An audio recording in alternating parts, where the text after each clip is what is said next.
श्री शिवाय नमस्तोभ्यम हर हर महादेव। देखिए दोस्तों, आज का ये वीडियो बहुत ही ज्यादा खास होने वाला है। तो देखिए दोस्तों, हम सभी लोगों को पता है भी 16 सलाद के पावन दिन चल रहे हैं और इन दिनों में हमें अपने पितरों के लिए कुछ ना कुछ उपाय जरूर करने चाहिए, जिससे हमारे जो पितर हैं वो हमसे प्रसन्न हो जाएं और हमें सुख समृद्धि का आशीर्वाद दे करके जाएं। तो देखिए दोस्तों, आज की इस वीडियो में हम आपको शिवरात्रि पर किए जाने वाले 3 विशेष चमत्कारी उपायों के बारे में बताने वाले हैं। तो देखिए दोस्तों, कल शिवरात्रि के साथ साथ प्रदोष का भी दिन पड़ रहा है, इसलिए आपको यह उपाय करने से चूकना नहीं है। तो देखिए दोस्तों, पूज्य गुरु जी ने कहा है प्रदोष और शिवरात्रि के दिव्य संयोग पर आपको यह उपाय करने से चूकना नहीं है। तो देखिए दोस्तों, आज की इस पूरी वीडियो में आपको 3 बहुत ही सुंदर से उपायों के बारे में बताने वाले हैं। तो देखिए दोस्तों, पहला जो उपाय है वो आपको मात्र 7 दुर्वा घास के करना है, इससे आपके पितर हैं जो प्रसन्न होंगे। तो देखिए दोस्तों, दूसरा जो उपाय है वो आपको मात्र 5 लौंग से करना है, जो कि चौमुखी दीपक वाला उपाय है। तो दोस्तों, तीसरा जो उपाय है आपको कच्चे दूध की कुछ बूंदें उस पेड़ की जड़ में गिरा देना है और आपके पितृ दोष दूर हो जाएंगे। तो देखिए दोस्तों, तीनों ही उपाय बहुत ही ज्यादा चमत्कारी होने वाले हैं। तो देखिए दोस्तों, पूज्य गुरुदेव की कथा को सुन करके और समझ करके आपको समझाने का पूरा प्रयास करूंगा। लेकिन दोस्तों, आपसे उससे पहले एक निवेदन है, अगर आप चैनल पर पहली बार आए तो चैनल को जरूर सब्सक्राइब करें और कमेंट में ओम नमः शिवाय जरूर लिखें। तो देखिए दोस्तों, पहला उपाय, अगर कोई भी व्यक्ति आपके घर में बहुत ही लंबे समय से बीमार चल रहा है तो यह उपाय विशेषकर उनके लिए है। यदि आपके घर के बच्चे पढ़ाई लिखाई में बिल्कुल ही कमजोर हैं तो यह उपाय आप कर सकते हैं, यानी कि पितरों की वजह से आपके घर में रोग है। तो देखिए दोस्तों, पितरों को अगर हम समय समय पर याद नहीं करते हैं तो हमारे घर में कई प्रकार की समस्या चलती रहती हैं। तो हमें पितरों को याद करना चाहिए, जिससे हमारे घर में जो भी चीजें गलत हो रही हैं वो सभी दूर हो जाएं। तो देखिए दोस्तों, इस उपाय को करने के लिए आपको मात्र 7 दुर्वा घास लेनी है और हरी जो दुर्वा घास है वो आपको मात्र 7 लेनी है और इसका आपको एक मात्र बंडल तैयार कर लेना है और इसी के साथ में आपको तांबे के पात्र में अपने घर से शुद्ध जल ले लेना है। तो देखिए दोस्तों, जब भी आप अपने मटके से इस पात्र के अंदर जल भरेंगे तो आपको अपने पितरों का स्मरण करते रहना है और आपको ओम पितृ देवताय नमः इस मंत्र का भी लगातार जाप करते रहना है। देखिए दोस्तों, आपके पास जो दुर्वा घास का बंडल है उसको उसी पानी के अंदर आपको घुमाना है, मतलब कि आपको उसी जल के अंदर घुमाना है और आपको घुमाते समय ओम पितृ देवताय नमः इस मंत्र का लगातार जाप करते रहना है। देखिए दोस्तों, यह जो दुर्वा घास आप उस पात्र के अंदर घुमाएंगे जो आपको अपने घर पर ही घुमा लेना है। तो देखिए दोस्तों, आपको इस पात्र को लेकर के और दुर्वा घास को लेकर के आपको पहुंच जाना है भगवान शिव जी के मंदिर में। तो देखिए दोस्तों, भगवान शिव के मंदिर में पहुंचने के बाद तो उस पात्र के अंदर आपने जो 7 दुर्वा घास डाली थी तो सबसे पहले आपको उन्हें बाहर निकाल लेना है। तो देखिए दोस्तों, अब जो जल है जो दुर्वा घास से युक्त हो चुका है, तो अब दोस्तों आपको ये दुर्वा घास से युक्त जल को भगवान शिव जी की शिवलिंग पर समर्पित कर देना है, श्री शिवाय नमस्तोभ्यम इस मंत्र का लगातार जाप करते हुए और ओम पितृ देवताय नमः इस मंत्र का लगातार जाप करते हुए। तो देखिए दोस्तों, आपको प्रार्थना करनी है हमारे जो पितृ दोष है वह दूर हो। तो देखिए दोस्तों, यदि आप यह उपाय अपने बच्चों के लिए कर रहे हैं तो आप अपने बच्चों से भी ये दुर्वा घास उस पात्र के अंदर डलवा सकते हो। तो दोस्तों, यदि आपके बच्चे भी इस उपाय को करना चाहते हैं तो बुद्धि ज्ञान और विवेक की प्राप्ति और पितरों को प्रसन्न करने के लिए तो वह स्वयं भी ये उपाय को कर सकते हैं। तो देखिए दोस्तों, जल समर्पित करने के बाद आपको प्रार्थना करनी है पितृदोष है वह दूर हो और पितृदोष जो है वो पितृ आशीर्वाद में बदल जाए। तो देखिए दोस्तों, अब आपके पास जो दुर्वा घास का बंडल है जो आपने पात्र के अंदर से निकाला था, तो देखिए दोस्तों, आप इस दुर्वा घास को किसी भी देव वृक्ष के नीचे रख सकते हैं। यदि आप पीपल के नीचे रखना चाहते हैं तो आप पीपल के नीचे रख सकते हैं, वट वृक्ष के नीचे भी आप इसको रख सकते हैं, यानी कि बरगद के पेड़ के नीचे भी आप इसको रख सकते हैं, या फिर आप बेलपत्र के वृक्ष के नीचे भी इस दुर्वा घास को रख सकते हैं। तो देखिए दोस्तों, आपको दक्षिण दिशा की ओर अपना मुख रखना है और इन तीनों ही पेड़ों में से किसी भी वृक्ष के नीचे आपको ये दुर्वा घास को रख करके आ जाना है। तो देखिए दोस्तों, आपको इतना सा उपाय करना है, आपका जो पितृ दोष है वो पितृ आशीर्वाद में बदलेगा।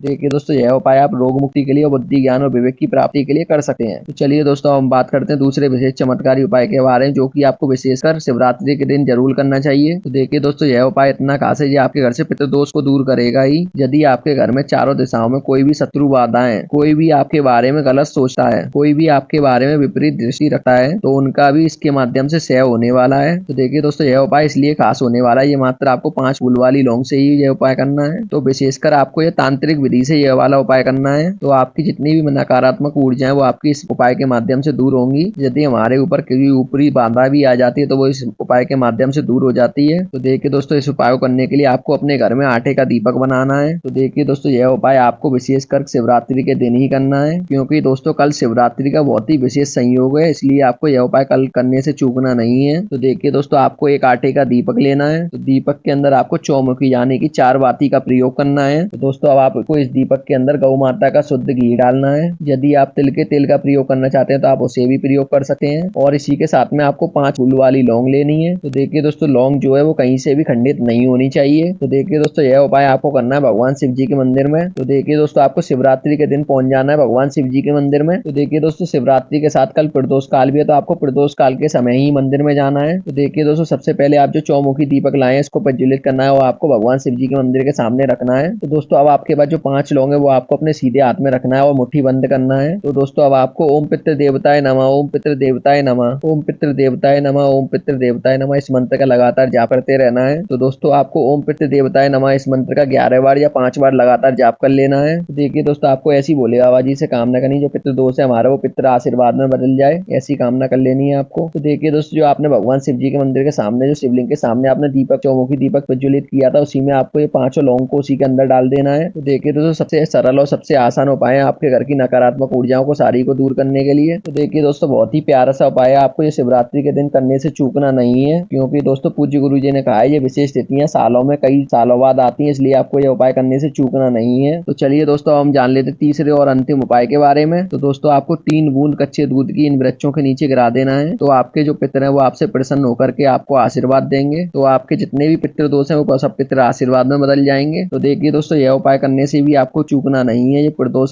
काल शिवरात्रि का जो विशेष संयोग बनना है इसमें आपको यह उपाय करने से चूकना नहीं है। तो देखिए दोस्तों, इस उपाय को करने के लिए आपको एक स्टील का पात्र लेना है और आपको उसके अंदर शुद्ध जल डालना है और 2 से 3 बूंदें आपको उस पात्र के अंदर कच्चे दूध की डाल देनी है। तो देखिए दोस्तों, आपको इस पात्र को लेकर के पहुंच जाना है पीपल के वृक्ष के नीचे। तो देखिए दोस्तों, थोड़ा सा जल आपको पीपल की जड़ में समर्पित करना है और ओम पितृ देवताय नमः इस मंत्र का लगातार जाप करते रहना है। फिर दोस्तों आपको पहुंच जाना है बरगद के वृक्ष के नीचे और आपको वहां पर थोड़ा सा जल उसकी जड़ में समर्पित करना है और आपको ओम पितृ देवताय नमः इस मंत्र का लगातार जाप करना है। तो देखिए दोस्तों, थोड़ा सा जल और बचेगा उसमें, उसको आपको ले जाकर बेलपत्र की जड़ में आपको समर्पित कर देना है ओम पितृ देवताय नमः इस मंत्र का लगातार जाप करते हुए। तो देखिए दोस्तों, ये थोड़ा थोड़ा जल आपको तीनों वृक्षों में जरूर समर्पित कर देना है। तो देखिए दोस्तों, ये तीनों वृक्ष आपको आसपास नहीं मिल पाते हैं तो आप एक वृक्ष में भी ये पूरा जल समर्पित कर सकते हैं। तो देखिए दोस्तों, अगर हमारे शास्त्र कहते हैं अगर आप पीपल की जड़ में यह जल समर्पित करते हैं तो 51,000 ब्राह्मणों को भोजन कराने का हमें फल प्राप्त होता है। तो इससे जो हमारे पितृ है वो बहुत अधिक प्रसन्न होते हैं। तो देखिए दोस्तों, आप बरगद के पेड़ में ये जल डालते हैं तो साक्षात ब्रह्मा जी का ये रूप है, तो इससे भी आपके पितृदोष दूर होते हैं। तो देखिए दोस्तों, बेलपत्र का जो वृक्ष है वो तो माता पार्वती जी के आंसुओं से उत्पन्न हुआ है, तो इससे भी जो हमारे पितृदोष है वे सभी दूर होते हैं। तो देखिए दोस्तों, इस प्रकार से आप तीनों वृक्षों में थोड़ा थोड़ा जल डाल सकते हैं या फिर आप एक वृक्ष में भी